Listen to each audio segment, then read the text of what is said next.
Welcome back to Market on Close. I'm Renita Young in for Oliver Rennick. And let's take a look at the IPO space right now. We're going to welcome in Jeff Thomas, who is SVP of Corporate Platforms over at the Nasdaq.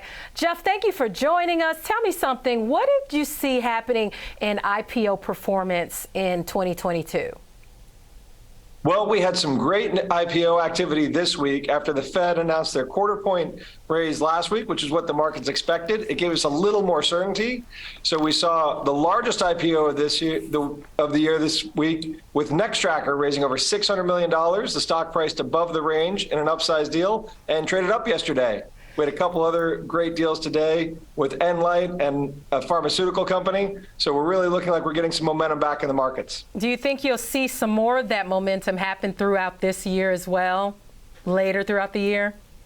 You know, one thing we know, the markets like certainty. They really want to see markets that they can understand and have the data that they can expect. So as the Fed kind of starts to normalize at this interest rate level, it feels like the markets are getting a little bit more stable. We're seeing a little bit more certainty and positivity around earnings. And so I think we'll start to see more activity on the IPO front as a result. Are there any sectors that you're seeing more IPO activity happening in? You know, I think the energy sector, which again, Enlight and both Nextracker are in, the clean tech space is really popular right now. That's on the strength of the Inflation Reduction Act legislation that passed last year.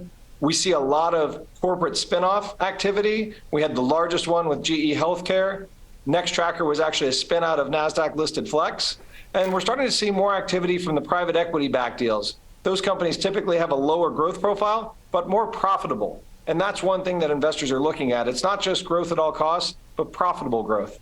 That's good to note, the fact that investors are looking for those more profitable opportunities. And can you just tell us a little bit more about that, elaborate a little bit more?